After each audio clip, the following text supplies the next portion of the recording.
노화를 늦출 수 있다면 얼마나 좋을까요? 가능하기는 할까요? 정답은 가능하다입니다. 노화를 늦추기만 하는 것이 중요한 것이 아니라 건강한 몸으로 노화를 늦추는 것이 중요하겠죠. 그래서 아침부터 잠들 때까지 하루 생활 속에 어떻게 하는 것이 좋은지, 노화를 늦추는 식단, 운동 스케줄, 쉬운 명상법, 가족과 함께하는 활동 예시를 아주 쉽게 말씀드릴게요. 편히 들으시다가 필요하다 싶은 부분은 잠깐 정지해서 메모해 두셔도 좋습니다. 노화를 늦추는 하루는 전날 밤 10시 반 조용히 방의 등을 끄는 순간부터 시작이 됩니다. 침실에 불빛이 꺼지면 뇌 속 솔방울샘이 멜라토닌을 내뿜어서 이제 청소 시작하고 신호를 주게 되죠. 휴대폰 화면을 마지막으로 확인하고 싶으실 땐 푸른빛을 거의 없애주는 야간 모드를 켜고 화면 밝기를 최소로 낮춰주세요. 휴대폰 대신에 FM 라디오나 잔잔한 클래식 음악을 약 20분 정도 틀어놓으면 알파파가 활발해져서 잠이 한결 빨리 찾아옵니다. 침대에 누워서 4초 코로 들숨, 2초간의 멈춤, 6초 입으로 날숨을 5번 정도 반복하면 맥박이 5에서 8박 정도 낮아지고 혈압도 5mmH 정도 뚝 떨어지게 됩니다. 이렇게 자리를 마련해 두면 10시 50분쯤 꿈길로 슬며시 들어가서 멜라토닌의 황금 시간대인 밤 11시부터 새벽 2시 사이에 깊은 숙면을 누릴 수가 있습니다. 새벽 6시가 되면 스마트폰 알람 대신 약 10년 된 손목시계에서 들려오는 아날로그 초침 소리에 맞춰서 일어나면 눈이 달갑게 떠지게 되겠죠. 기상 직후에는 커튼을 활짝 열어주세요. 창으로 쏟아지는 아침 햇빛이 세로토닌 스위치를 켜줘서 기분이 맑아지고 밤에 쏟아냈던 멜라토닌은 스무스하게 줄어듭니다. 세면대에서 미지근한 물로 손목, 목덜미, 귓불을 적시면 교감신경이 부드럽게 활성화되면서 몸이 풀리면서도 과도한 긴장은 생기지 않습니다. 이어서 빈속에 브릿지 운동을 시작하는데요. 매트나 얇은 담요 위에 누워서 무릎을 세우고 숨을 들이킬 때 엉덩이를 천천히 들어 올려 5초 동안 속으로 숫자를 세고 내쉬면서 다시 내려옵니다. 10회 정도만 반복해도 허리, 엉덩이, 골반 쪽 근육이 단단히 깨어나서 아침 요통이 줄어들게 되겠죠. 여기에 까치발 30초 버티기를 2세트 정도 더하면 종아리 근육 펌프가 심장을 도와주면서 밤새 고여있던 다리 부종까지 싹 빠질 수가 있습니다. 운동 후에는 따뜻한 보리차 한 컵으로 위를 깨우는데요. 보리에는 베타글루칸이 풍부해서 장 점막에 보호막을 씌워주어 아침 공복에 쓰린 속을 달래줄 수가 있습니다. 아침 식사를 한번 준비해 볼까요? 저속 노화 밥상 아침 버전은 아주 간단합니다. 압력밥솥에 전날 저녁에 불려두었던 콩, 귀리, 현미, 백미를 4대 2대 2대 2 정도의 비율로 넣어서 밥을 지어주시고 밥 한 주걱에 달걀 후라이 하나, 올리브유 한 티스푼으로 살짝 볶은 시금치 한 주먹, 김 한 장이면 끝이 납니다. 밥 숟가락에 반은 잡곡밥, 반은 시금치, 달걀을 올려서 한 입에 먹으면 복합 탄수화물, 식물성 단백질, 동물성 단백질, 비타민, 미네랄, 좋은 지방이 한꺼번에 몸에 들어오면서 오전 내내 포만감이 오래 갑니다. 달걀 노른자에 들어있는 콜린은 뇌 신경전달 물질 아세틸콜린의 재료가 돼서 기억력 유지에 큰 보탬이 됩니다. 김밥김은 미네랄과 요오드가 풍부해서 갑상선 호르몬 합성에 꼭 필요하니 꼭 한 장 이상 곁들이시는 것이 좋고요. 식사 후에 바로 양치질을 하면서 한쪽 다리를 30초씩 들어 올려서 균형 감각을 단련해보세요. 다리 들기 중엔 검은 콩, 귀리, 현미야 고맙다 하고 소리내서 한번 말해보십시오. 의식적인 감사의 습관이 도파민을 적당히 분비시켜서 두뇌 보상 회로를 건강하게 조율해줍니다. 아침 8시부터 10시 사이는 몸과 머리가 가장 또렷한 시간인데요. 20분 정도만 투자해서 새로운 것을 배우게 되면 하루 종일 뇌가 활발해집니다. 예를 들어 휴대폰 사진 앱에서 지난달 사진 중 웃는 얼굴만 골라 앨범 만들기 같은 쉬운 디지털 과제를 손주에게 배워보십시오. 낯선 동작과 시각 자극이 전두엽 회로를 자극해서 인지 예비능이 차곡차곡 쌓이게 됩니다. 뇌 연구 결과에 따르면 익숙함은 뇌를 최소한의 전력으로 살살 돌리게 되지만 새로운 스위치를 켜주면 전두엽, 측두엽, 해마가 동시에 활성화되면서 새로운 연결망이 만들어지게 됩니다. 이 덕분에 치매의 발병 시점이 평균 5에서 6년 정도 늦춰진다는 보고도 있습니다. 오전 10시가 되면 가벼운 간식 시간인데요. 오래 앉아 있으면 엉덩이 근육이 꺼지니까 일어나서 두 손을 꼭 모아 천장으로 쭉 뻗으며 기지개를 한번 키시고 씹는 맛을 살려줄 견과류 3알과 따뜻한 레몬물 한 컵을 드셔보세요. 레몬 껍질에 들어있는 헤스페리딘이 모세혈관 벽을 튼튼하게 만들어서 서서히 일어날 때 어지러운 기립성 급성 저혈압을 예방해 줄 수가 있습니다. 정오 12시 30분 점심은 문어콤레 법칙을 기억해 주시면 좋은데요. 무는 무나물, 살짝 데친 무청, 너는 너비아니 대신 닭가슴살 스테이크 80g, 콤은 콩자반 혹은 두부조림 4숟가락, 레는 렌틸콩 넣은 잡곡밥 반 공기. 여기에 깍두기나 열무김치를 곁들이면 섬유질과 유산균이 장내 미생물 균형을 맞춰줄 수가 있습니다. 오후만 되면 당이 뚝 떨어져서 졸린데 어떡하나요? 이런 질문을 많이 받는데요. 원인은 단순합니다. 점심에 혈당이 올라갔다가 빨리 떨어지게 되면 콜티솔 SOS가 발동해서 졸음과 단당의 욕구가 밀려오게 됩니다. 방금 소개한 잡곡, 채소, 닭가슴살 조합은 혈당을 약 3시간에 걸쳐서 완만하게 올렸다가 내려주기 때문에 식곤증 대신 얕은 각성 상태가 이어질 수 있습니다. 오후 2시 정도가 돼서 눈꺼풀이 천근만근일 때는 15분 정도 파워냅을 권합니다. 의자에 앉아서 등을 기대고 손바닥이 천장을 향하도록 허벅지 위에 살포시 올린 다음 눈을 감습니다. 들숨 4번 정도마다 어깨를 살짝 뒤로 젖히고 내쉬면서 풀어주면 교감과 부교감 신경이 균형을 잡아서 머리가 개운해집니다. 단 20분 이상을 넘기게 되면 깊은 수면 단계로 들어갈 수가 있으니까 오히려 몽롱해질 수 있어서 알람을 맞춰보시는 것이 좋습니다. 오후 4시에는 두 번째 운동 시간이 찾아오는데요. 아침에 근력과 균형을 다졌다면 오후엔 유산소를 넣어주시면 좋습니다. 집 앞에 공원 벤치부터 큰 나무까지 50m 구간을 2분 빠른 걷기, 1분 느린 걷기로 9세트 정도 한번 반복해보세요. 총 27분 정도면 시속 6km 달리기와 맞먹는 칼로리 소모가 이루어지고 관절의 충격은 훨씬 적습니다. 무릎이 불편하신 분은 실내 자전거 페달을 15분 정도 돌리고 암사이클, 손으로 돌리는 페달을 5분 정도 더해서 상체 순환까지 챙겨보시면 좋습니다. 운동 후에는 미리 냉장고에 넣어두었던 두유 100ml, 저지방 우유 100ml, 들깨가루 1큰술을 쉐이크로 흔들어서 한번 드셔보세요. 식물성 오메가3인 ALA와 우유 단백질이 회복을 도와 근육의 손실을 막아주고 보충해줍니다. 저녁 6시가 되면 하루 중에 콜티솔이 가장 낮아지는 시간이라 마음도 살살 풀리는데요. 저녁 식탁은 3색 접시를 지켜주시면 좋습니다. 초록색은 데친 브로콜리, 아스파라거스, 미역 줄기 중에 2가지, 빨강과 주황색은 방울토마토, 파프리카, 당근채 중에 2가지, 하얀색이나 갈색은 참치캔 기름을 따라내고 양파와 표고를 넣어 만든 참치볶음. 곁들일 밥은 아침 점심보다 한 숟가락 정도 줄이고 대신 된장국을 한 공기 정도 넉넉히 먹습니다. 된장국은 이소플라본과 칼륨이 풍부해서 고혈압, 갱년기 증상에 도움을 주고 포만감도 채워줍니다. 된장에 나트륨이 많다는 걱정이 있지만 씹히는 채소와 함께 먹으면 칼륨이 나트륨 일부를 배설시키기 때문에 크게 염려하지 않으셔도 됩니다. 단 국간은 싱겁게 맞추시는 것이 더 좋고요. 저녁 8시는 하루의 스트레스를 비워주는 디톡스 타임이 됩니다. TV를 보실 거라면 예능 한 편 정도로 시간을 정해두시고 뉴스처럼 자극적인 내용 같은 것들은 잠자기 한두 시간 전에는 끊는 편이 좋습니다. 여유가 되신다면 거실 바닥에서 고양이 자세, 낙타 자세, 아기 자세로 이어지는 요가 3동작을 차례로 해보세요.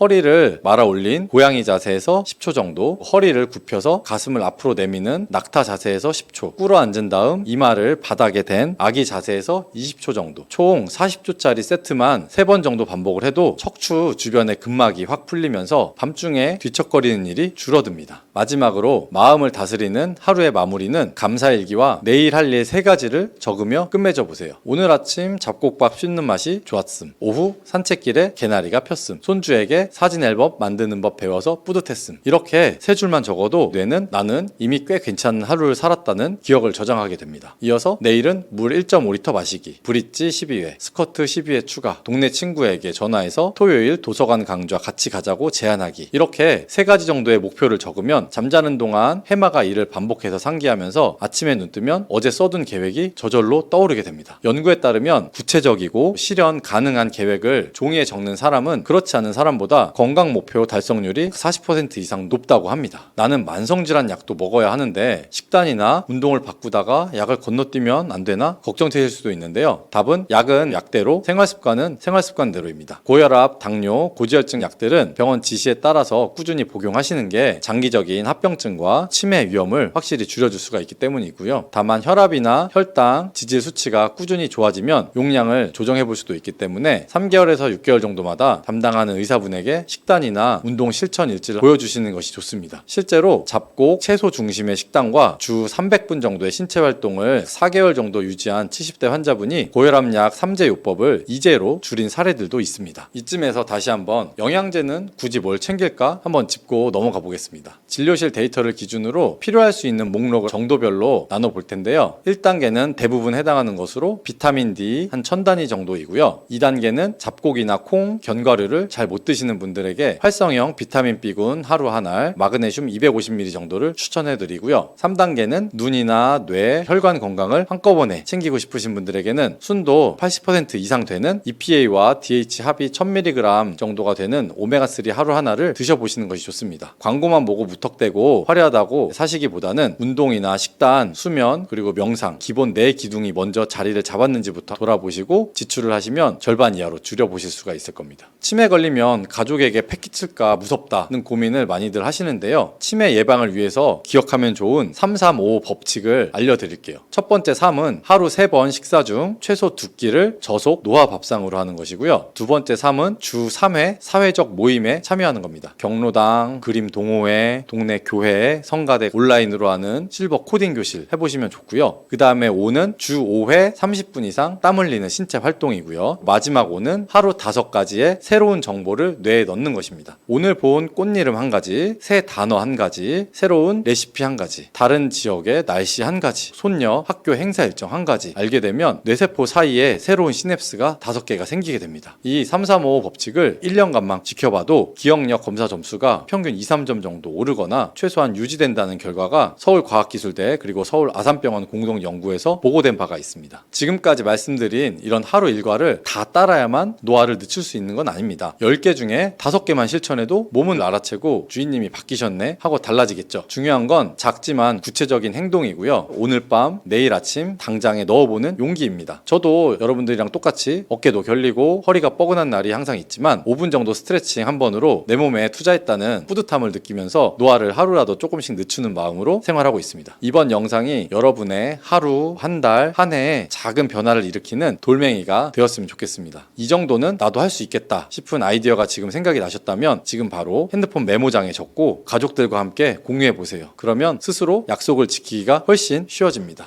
고혈당 상태에 놓인 경우에는 건강이 더 악화되기 쉬워요. 이러한 인슐린 저항성도 증가되고 만성적인 염증으로 인해서 콜린이 역할을 제대로 하지 못하게 돼요.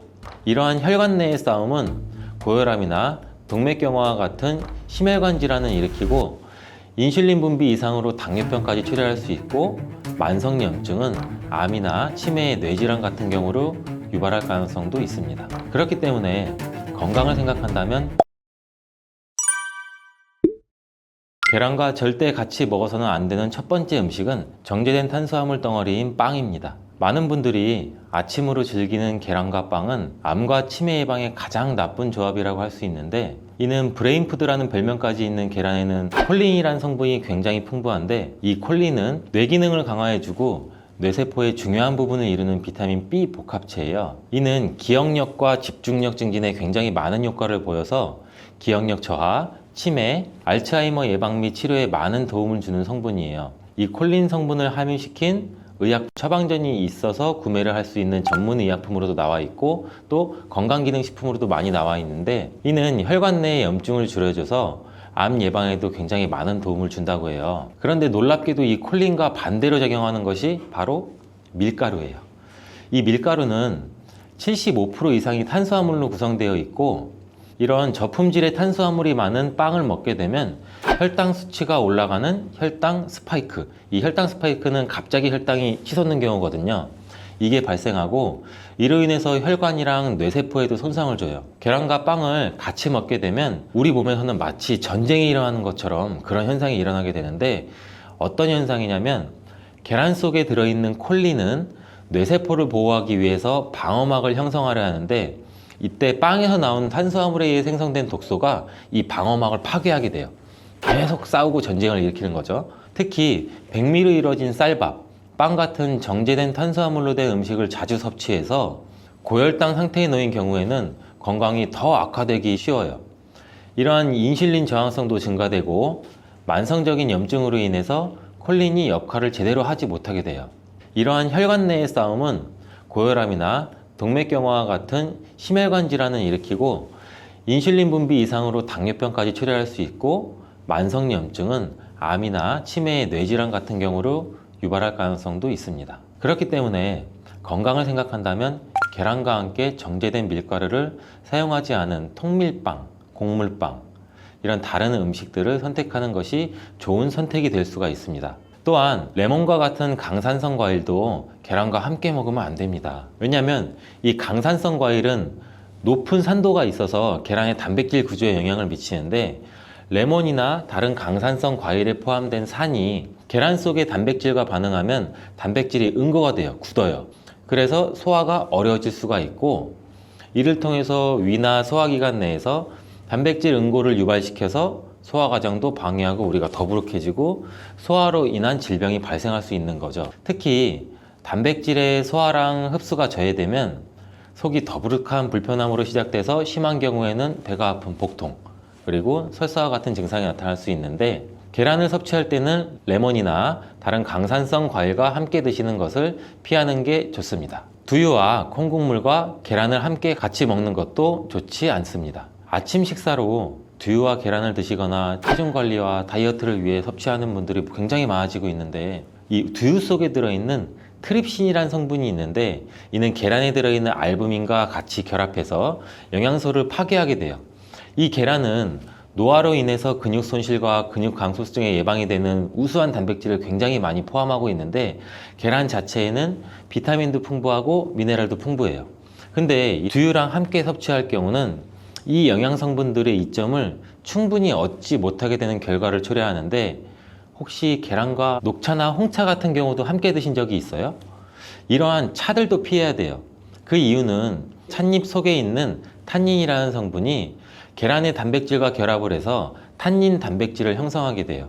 이는 우리 위랑 장에 문제를 일으킬 수 있고, 이 탄닌 단백질은 우리 몸의 장의 연동운동, 올라가고 내려가고 장이 주물떡거리고 우리가 변을 잘 보아야 되는데, 이런 장의 연동운동까지도 늦추게 되고, 또 장내 환경도 악화시켜서 변비를 유발할 수도 있고, 아니면 발암물질의 체내 흡수 가능성을 높일 수가 있어요. 이렇게 탄닌과 계란의 조합이 건강에 악영향을 주기 때문에 계란과 감을 함께 드시는 것도 안 좋습니다. 계란을 먹은 뒤에 감을 드시면 가벼운 두통과 설사, 그리고 구토 증상까지 나타날 수 있으며, 심각한 경우에는 급성 위장병이 나타날 수 있고 또 폐결석도 나타날 수 있어요. 이런 이유도 감에 들어있는 탄닌 성분이 단백질 소화 기능을 방해하기 때문인데요. 이러한 탄닌은 위와 소화기관 안에서 단백질과 결합해서 덩어리를 형성하고 단백질의 분해 요소일 작용을 방해하기 때문입니다. 계란과 함께 섭취할 때는 탄닌이 들어있는 음식은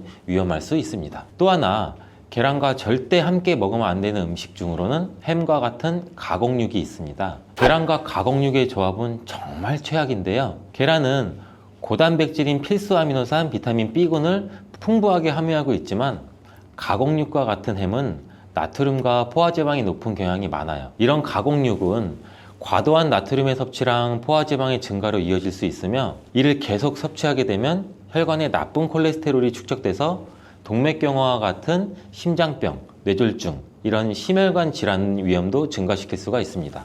또한 가공육에 포함된 첨가물과 방부제는 소화를 방해하고 장내 환경에 안 좋은 영향도 미칠 수가 있고, 계란을 드시는 것을 꺼려 하시는 분들은 계란이 콜레스테롤 수치를 올려서 우리 몸의 건강에 해롭다고 생각하시는 분들도 굉장히 많은데, 이 생각이 틀렸다는 것을 제가 알려드릴게요. 유독 계란이 콜레스테롤을 높여서 성인병을 유발하는 주범인 듯한 이야기는 왜 생길 걸까요, 도대체? 콜레스테롤이 함유된 식품은 계란 말고도 정말 많은데, 그 이유는 계란 한 알에 들어있는 콜레스테롤 양이 사람이 하루 섭취해야 할 콜레스테롤 양의 65%나 되기 때문입니다. 콜레스테롤 양만 따지면 계란 하나를 먹었다면 콜레스테롤이 든 다른 음식은 무조건 피하셔야 돼요.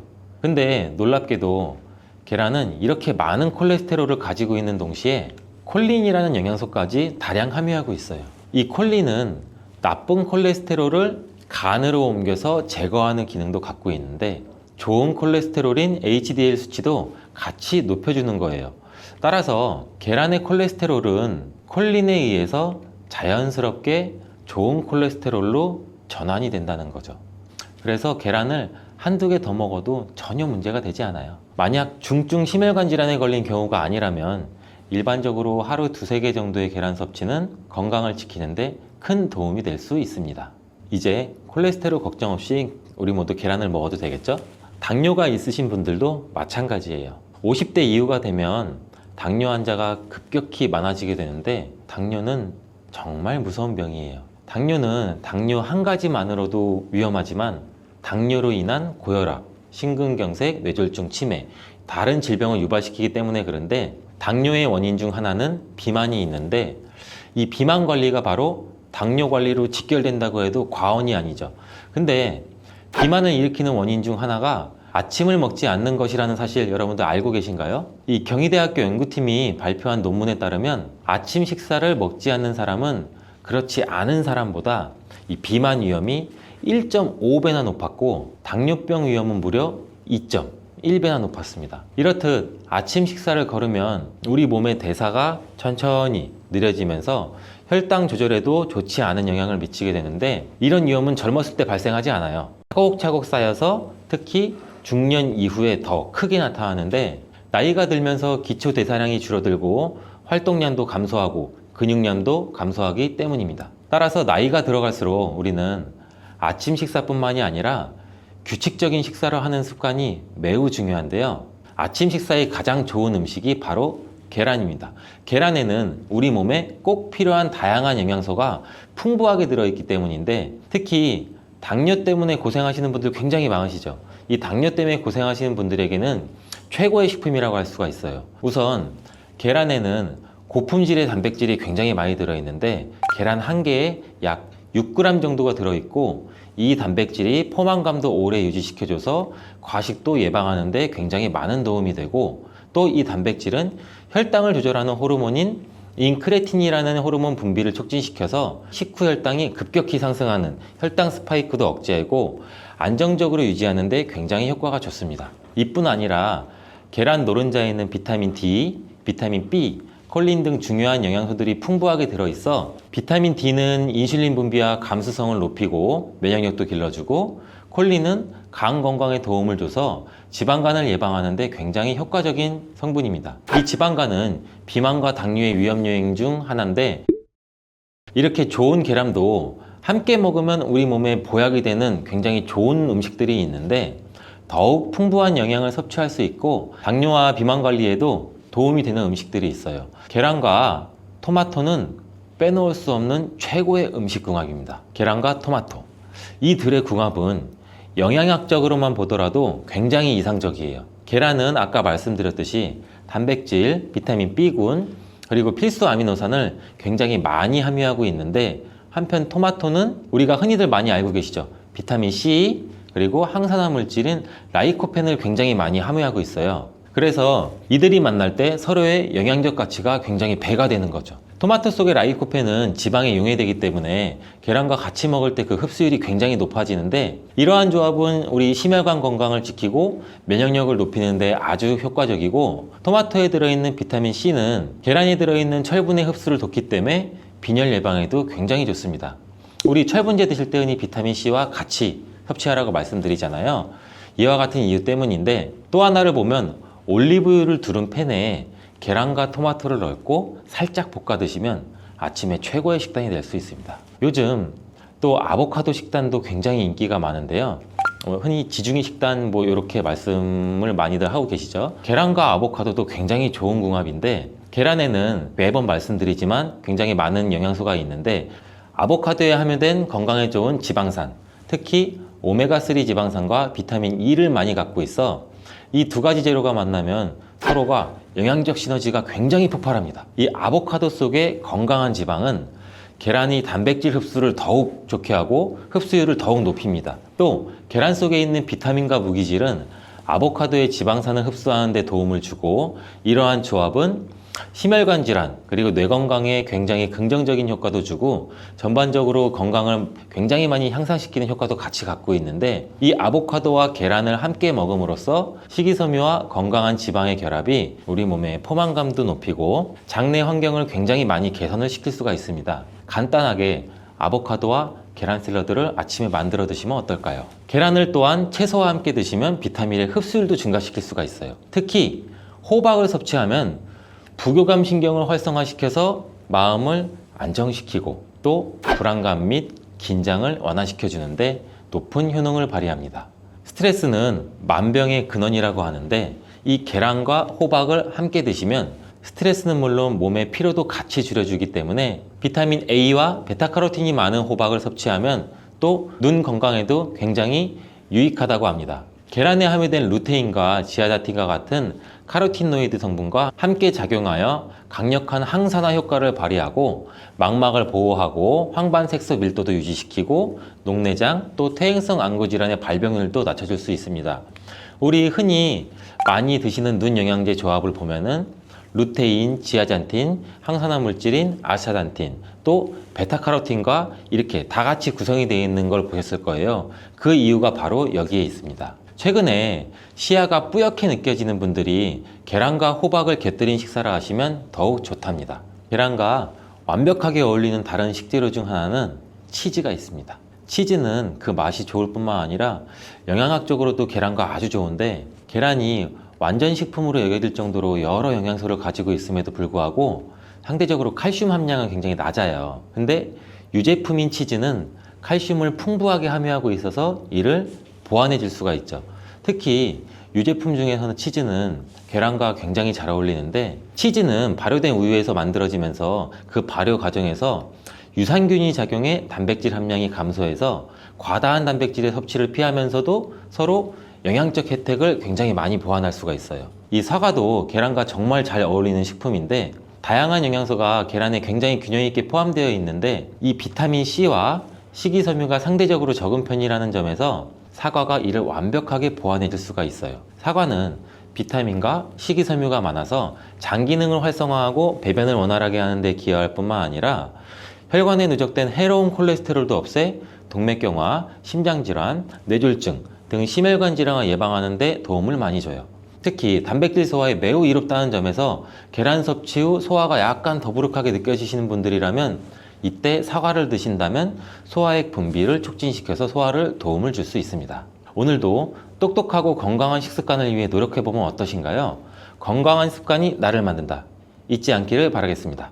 대추와 함께 드시면 좋은 음식은 바로 계피입니다. 계피는 향신료로도 많이 사용되고 한약재로도 사용되는 다양한 쓰임새가 있죠. 계피에는 폴리페놀이 풍부해서 혈당을 낮추는 데도 효과가 있고 혈액순환을 원활하게 해줘서 체온을 상승시켜주는 데에도 도움을 줍니다. 특히 이 손발로 가는 말초혈관을 확장시켜서 손발을 따뜻하게 해주고 피부의 혈관도 확장해주어 몸이 으슬으슬 추울 때 이런 증상을 완화시켜주게 되죠. 또한 계피는 소화를 돕고 가스를 제거하는 데도 효과적이며 염증을 억제하고 세균이나 바이러스를 제거하는 데에도 효과가 좋은 것으로 알려져 있습니다. 항산화 작용이 뛰어나서 활성산소를 제거하고 면역세포의 생산을 촉진하여 면역체계를 강화하는 데 도움을 줍니다. 특별히 여성에게 좋은 점도 있는데요. 옛말에 대추 3알이면 죽어가던 사람도 살릴 수 있다는 말이 있습니다. 그만큼 대추에 많은 약효가 있다는 것을 오래전부터 알고 있었다는 건데요. 오늘 영상을 통해서 대추의 효능과 그 효능을 극대화시킬 수 있는 궁합이 딱 맞는 8가지 음식 그리고 대추를 먹을 때 주의하셔야 할 분들도 알려드릴게요.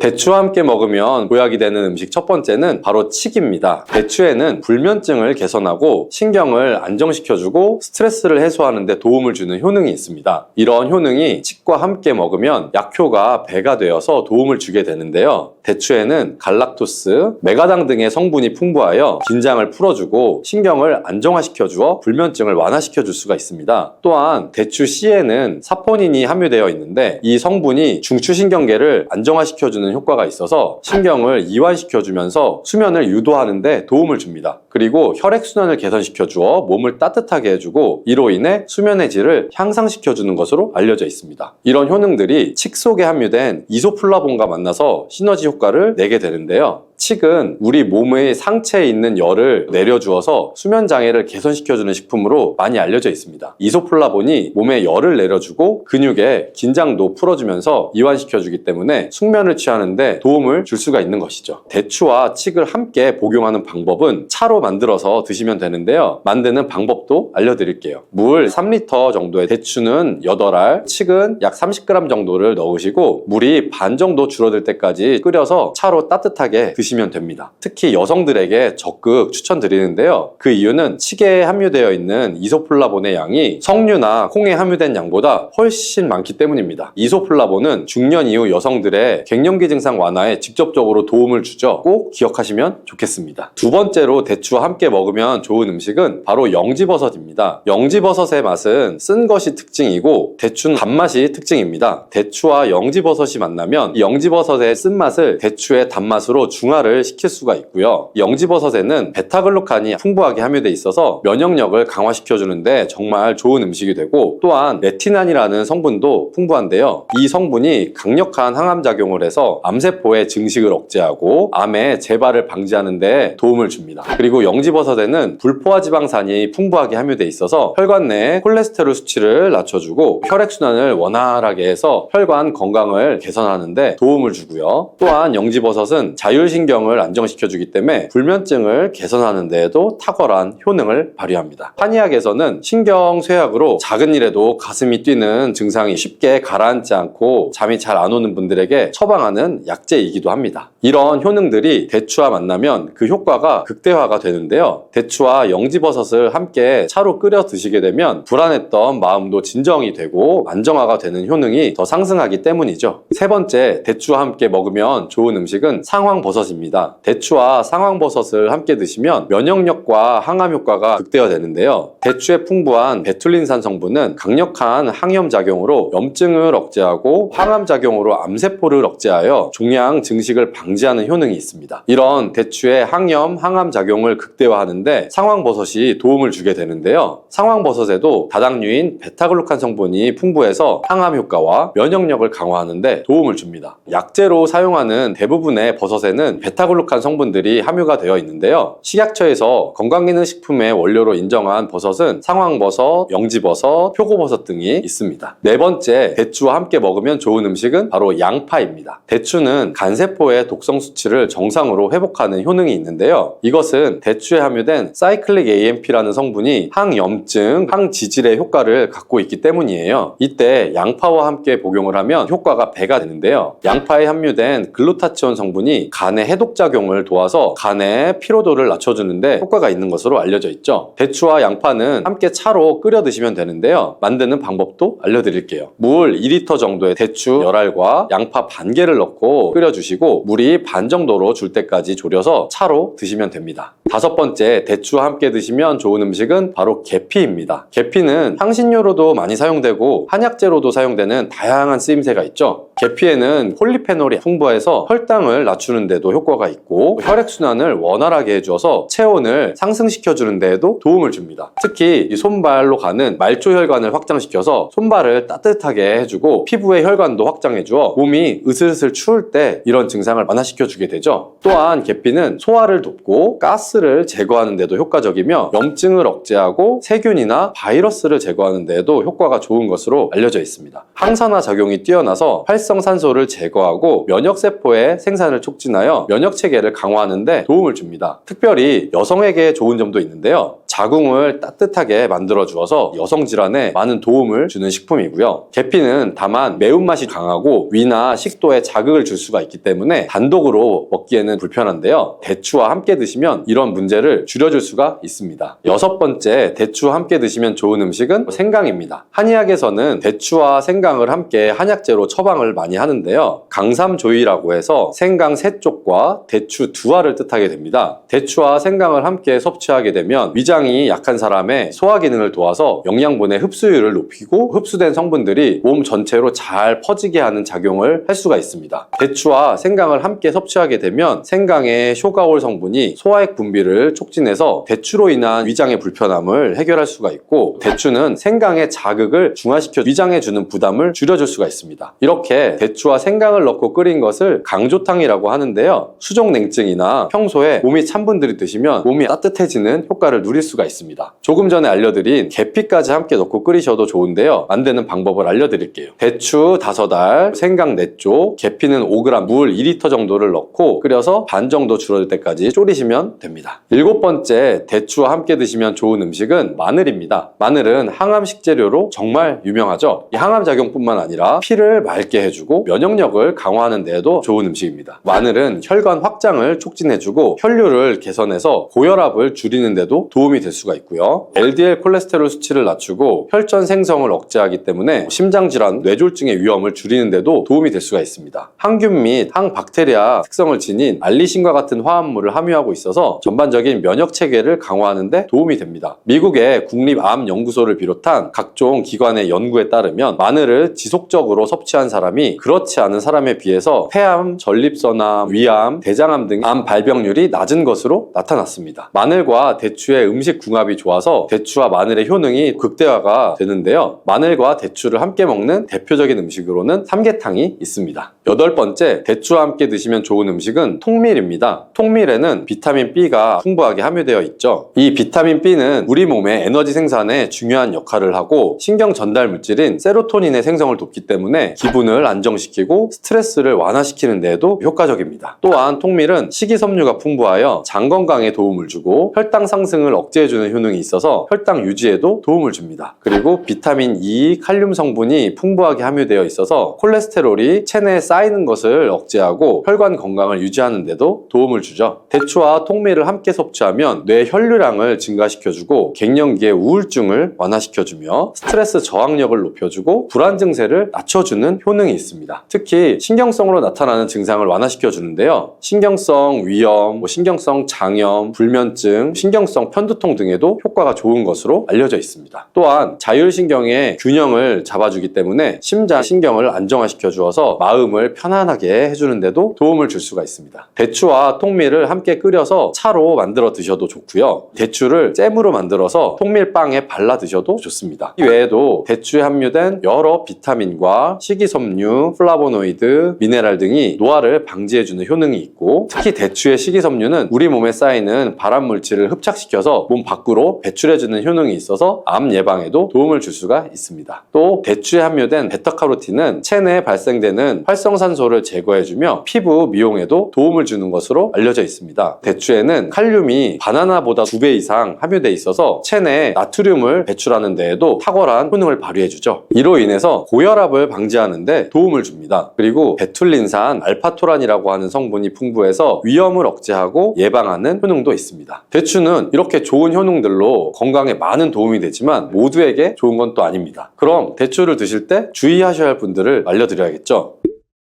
첫 번째는 바로 당뇨가 있는 분들인데요. 대추의 GI 지수가 40에서 60 정도로 높은 편에 속합니다. 당도가 사과보다도 5배 정도 높다고 보시면 되는데요. 당뇨가 있는 분들이 대추를 드시게 되면 혈당이 올라갈 수 있겠죠. 주의가 필요하고요. 다만 생강과 계피를 함께 드시면 혈당을 조절하는 데 도움이 되니까 꼭 기억하셔서 당뇨가 있는 분들이라면 대추를 드실 때 조금 안전하게 드시면 좋겠습니다. 두 번째는 몸에 열이 많고 땀이 많이 나는 체질을 갖고 있는 분들인데요. 이런 분들은 대추가 몸에 맞지 않는 분들입니다. 대추가 좋다고 해서 많이 드시게 되면 오히려 몸이 늘어지고 또 열도 나며 복통이나 설사를 일으킬 수가 있습니다. 세 번째는 소화력이 약한 분들인데요. 이런 분들이 대추를 많이 드시게 되면 속이 부글거리면서 구토나 설사를 일으킬 수가 있고요. 소화가 잘 안 되는 분들은 대추를 드실 때 생강과 함께 드시면 증상을 완화시킬 수가 있으니 기억하시기 바랍니다. 네 번째는 대추 알레르기가 있는 분들입니다. 이런 분들은 대추를 드시게 되면 호흡곤란이나 입주위가 붓는 현상, 심하면 기도가 폐쇄되는 현상이 일어날 수가 있습니다. 이런 증상이 나타나는 이유는 대추에 함유되어 있는 특정 단백질이 원인이 되어서 알레르기 반응을 일으키게 되는 것입니다. 이런 분들은 다른 과일에도 알레르기 반응이 있는 경우가 있기 때문에 평소에 특정 과일에 알레르기 반응이 있는 분들은 대추를 드실 때 꼭 한번 체크해 보시고 드시면 좋겠습니다. 칼륨은 우리 몸에 꼭 필요한 영양소 아니야? 라고 생각하시는 분 있으시죠? 맞아요. 칼륨은 우리 몸에서 중요한 전해질 중에 하나예요. 심장, 근육, 신경 이러한 기능에 중요한 역할을 하는데 신장 기능이 저하되면 칼륨을 제대로 배설하지 못하고 우리 몸에 쌓이게 돼요. 이로 인해서 고칼륨혈증이 발생할 수 있고 신장 질환이 있으신 분들한테는 이 고칼륨혈증은 매우 위험한 상태예요. 신장이 정상적으로 작동할 때는 칼륨 농도를 유지시켜서 정상 범위로 유지를 하는데 신장 기능이 저하되면 칼륨을 충분히 소변이 배설하지 못해요. 그래서 혈액 내 칼륨 농도가 많아지게 되고 이게 과도하게 축적돼서 문제가 될 수 있어요. 칼륨이 많은 바나나, 감자, 토마토, 신장에 부담을 줄 수 있는 식품들은 적당히 섭취하는 게 좋습니다. 세 번째, 가공식품과 인스턴트 식품이에요. 가공식품은 일반적으로 또 염분이 많이 포함되어 있어요. 신장질환 환자는 나트륨 배설 기능이 저하되기 때문에 체내에 나트륨이 쌓이게 되고 나트륨이 체내에 과도하게 축적되면 우리 몸의 수분이 증가돼요. 이로 인해서 부종과 혈압까지 발생할 수가 있겠죠. 또한 과도한 나트륨은 부종이나 심장질환 같은 경우도 유발할 수가 있고 고혈압은 신장 기능을 악화시킬 수가 있어요. 신장이 정말 중요한 기능을 하는 거 아시죠? 신장 기능에 도움을 주려면 바로 이것을 드셔야 합니다. 화장실에서 소변을 보고 맥주 같은 거품이 일어나 보신 분 있으신가요? 아니면 잦은 배뇨감이나 어떤 걸 잘못 먹은 것도 아닌데 몸이 쉽게 잘 부으시는 분들 계시죠? 저도 이런 증상들이 가끔씩 보이는데 그럴 때마다 혹시 내 신장 기능에 문제가 생겼나? 하고 걱정이 들기도 해요. 그래서 이번에는 신장 건강에 대해서 한번 이야기해 보려고 하는데 신장은 우리 몸에서 매우 중요한 역할을 하는 거 다 알고 계시죠? 과연 어떤 역할을 하는지 그리고 신장이 안 좋아지면 생길 수 있는 질병들 그뿐만 아니라 신장에 안 좋은 음식과 신장에 도움을 주는 음식까지 신장에 대한 많은 것을 한번 알려드릴게요. 건강을 지키기 위한 중요한 정보들 끝까지 함께 해주세요. 신장은 우리 몸에서 매우 중요한 역할을 하는 기관이에요. 쉽게 말해 신장은 혈액을 걸러내는 역할을 해요. 우리 몸의 정수 시스템이라고 보시면 될 것 같네요. 우리가 섭취한 음식과 음료에서 나온 노폐물과 과도한 물을 처리하고 이를 소변을 통해 배출을 하죠. 또한 신장은 우리 몸의 수분과 전해질 균형을 맞추는 역할도 하는데 예를 들어 나트륨, 칼륨, 칼슘 등의 전해질 농도를 조절해서 우리의 몸이 정상적으로 기능할 수 있게 도와줘요. 다시 말해 신장이 제대로 기능하지 않으면 우리 몸에 불필요한 물질이 쌓이게 되어 건강상 문제가 발생할 수도 있고 우리 몸의 전해질 불균형으로 인해서 심장질환이나 고혈압, 뼈 문제 등등 발생할 수 있다는 거죠. 혹시 신장이 호르몬을 분비한다는 거 아시나요? 이 신장은 배뇨의 역할뿐만 아니라 호르몬을 분비하는 기관이기도 한데 신장에서 분비되는 호르몬 중 하나는 에리트로포이에틴이라는 물질인데 이 호르몬은 우리 몸의 골수에서 적혈구 생산을 또 촉진을 해요. 빈혈도 예방할 수도 있겠죠. 이 외에도 신장은 뼈의 성장과 유지 등 다른 중요한 기능을 조절하는 데 굉장히 도움을 많이 주는데 이렇게 신장은 우리 몸의 전반적인 건강을 유지하는 데는 없어서는 안 될 중요한 역할을 하고 있다는 것 다시 한번 강조해서 말씀드릴게요. 그렇다면 이렇게 우리 몸의 중요한 역할을 하는 신장이 망가지면 어떤 질병에 걸릴 수 있을까요? 신장이 제 역할을 하지 못하면 다양한 질병이 발생할 수 있는데 대표적인 질병들 몇 가지에 대해 한번 알아볼게요. 신장이 망가지면 걸리는 질환 첫 번째는 신부전입니다. 신부전이라는 단어 익숙하신 분도 계시고 생소하신 분도 있으실 텐데 신부전은 쉽게 말해서 신장이 더 이상 제 역할을 잘 못하는 거죠. 체내 노폐물과 우리 몸의 수분을 잘 배출하지 못하는 상태라고 말씀드리면 되겠네요. 이 신부전은 급성으로 발생할 수도 있고 만성적으로도 진행이 될 수 있는데 급성 신부전은 원인에 따라 치료가 가능하다고 하는데 만성 신부전은 신장이 점차 기능을 잃어가기 때문에 결국에는 투석이나 신장 이식을 해야만 하는 상황까지 올 수 있다고 해요. 신장이 망가지면 걸리는 질환 두 번째, 신장 결석이에요. 이 신장 결석은 신장에서 형성된 단단한 결석이 배뇨에 방해가 돼서 통증을 유발시키는 질환이에요. 신장 결석은 우리 소변이 농축될 때, 즉 우리 몸에 수분이 부족하거나 염분이 과도하게 많을 때 발생할 수가 있는데 결석이 신장에서 배출되지 않으면 통증이나 혈뇨를 유발할 수 있고 큰 결석은 수술적 제거가 필요할 수가 있겠죠. 신장 결석이 생기게 되면 심한 옆구리 통증이 있을 수가 있고 혈뇨가 나올 수도 있고 배뇨할 때 통증 심하면 구토나 고열까지 생길 수가 있는데 혹시 만약에 신장 결석이 생기게 됐을 때 미세한 결석은 물을 자주 드시고 많이 드시면은 자연적으로 소변을 보면서 배출이 될 수 있지만 큰 결석은 충격파 쇠석술이나 수술적 제거가 필요하기도 한다고 해요. 세 번째는 만성 신장 질환입니다. 이 만성 신장 질환은 신장 기능이 서서히 저하되는 질환으로 고혈압이나 당뇨병, 심혈관 질환 등과 같은 원인으로 작용할 수 있는 무서운 질환인데 만성 신장 질환은 초기에는 별다른 증상이 나타나지는 않아요. 신장이 점차 기능을 잃어가게 되면 우리 몸에 노폐물을 배출을 못하니 독소가 쌓이겠죠. 부종이나 피로감 등 여러 증상이 나타날 수가 있어요. 만약 적절한 때에 치료를 받지 않으면 만성 신장 질환은 이제 신부전까지도 이어질 수가 있고 결국에 투석이나 신장 이식까지도 필요할 치료할 수 있다는 것 기억해 두시면 좋을 것 같습니다. 이러한 신장 질환이 더 진행되면 신장은 더 이상 우리 몸의 독소를 효과적으로 제거하지 못하고 이로 인해서 혈액에 노폐물이 쌓이게 되는데, 이러한 독소가 혈액을 통해서 다른 장기나 시스템에 영향을 미치겠죠. 심장, 뇌, 혈관 여러 기관에 부담을 줄 수도 있겠죠. 그래서 심각한 합병증까지도 초래할 수가 있죠. 그런 신장 건강 꼭 챙기셔야겠죠. 몸이 찌뿌둥하거나 아무 이유 없이 몸이 부었을 때, 혹은 거품이 많은 소변을 봤을 때, 저는 내 신장이 괜찮은가 하고 걱정이 든다고 아까도 말씀드렸잖아요. 혹시 나의 신장은 건강한 건지 아니면 질환이 생겼는지 알아볼 수 있는 방법이 있을까요? 물론 병원에 가서 신장 검사를 하는 것이 제일 정확하겠지만, 신장이 망가지면 우리 몸에서 다양한 증상이 또 나타나는데 어떤 증상이 나타날 수 있는지 알아볼게요.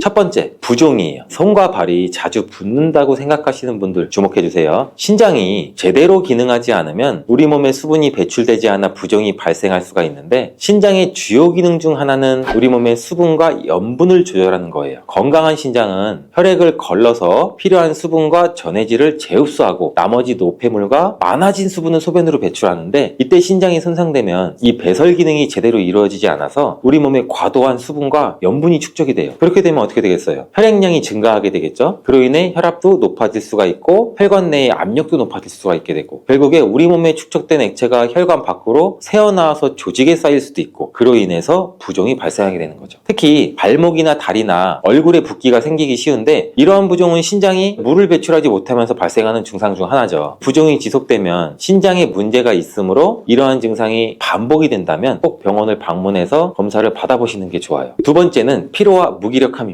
신장이 기능을 저하시킬 때 노폐물과 과도한 수분이 우리 몸에 쌓이게 된다고 했잖아요. 그로 인해 몸이 점점 피곤해지고 무기력해질 수 있어요. 신장이 분비하는 에리스로포이에틴이라는 호르몬이 부족해지기 때문인데, 적혈구 생성이 줄어들어서 빈혈도 발생할 수 있고, 빈혈이 생기면 더욱 피곤하고 무기력해질 수도 있고, 세 번째는 소변 변화예요. 신장이 망가질 경우 소변의 양이나 색깔이 변할 수가 있는데, 소변량이 급격히 줄어든다거나 반대로 소변량이 과도하게 많아진다면 신장에 문제가 있는 것을 의심도 해봐야 돼요. 또한 소변에 거품이 많이 생기거나 원래의 밝은 노란빛이 아닌 붉거나 갈색을 띠는 경우에도 신장 기능 저하가 의심이 되므로 꼭 병원에서 적절한 검사를 하는 것이 필요해요. 네 번째는 피부의 가려움증이에요. 신장이 제대로 기능하지 않으면 우리 몸에 독소가 축적돼서 피부 가려움까지도 생길 수가 있어요. 건강한 신장은 혈액을 필터링해서 노폐물, 요소, 크로아틴과 같은 독소를 제거하고 소변으로 배출하는데, 신장이 이 필터 기능을 제대로 하지 못하면 이들 노폐물이 혈액 속에 축적이 되는 거죠. 이러한 혈액 속에 쌓인 독소와 노폐물이 피부로 이동하면서 가려움증까지 유발할 수 있습니다. 이러한 증상은 신장성 가려움증이라고 하는데, 신장 기능이 저하되었을 때 흔히 발생하기도 해요. 신장이 손상되면 인산염과 같은 화학 물질이 혈액에 축적될 수가 있어요. 이러한 물질이 오히려 피부에 자극을 줘서 가려움증까지 일으킬 수 있습니다. 또한 신장 질환에 의해서 우리 몸에 독소가 축적되면 히스타민이라는 화학 물질이 과도하게 분비가 되는데, 히스타민은 신장이 손상된 사람들한테 가려움증도 유발할 수가 있어요. 신장은 한번 나빠지게 되면 예전처럼 회복하기는 매우 어렵다고 하는 말 혹시 들어보셨나요? 그래서 신장이 안 좋으신 분들은 먹는 것도 가려 드시는 게 좋아요. 신장에 좋은 음식 찾아 먹는 것도 중요한데, 신장에 안 좋은 음식을 자제하는 것 또한 매우 중요해요. 그렇다면 우리의 소중한 신장을 망가뜨리게 하는 음식들은 뭐가 있을까요? 신장을 망가지게 하는 대표적인 음식 4가지 정도 소개해 드릴게요.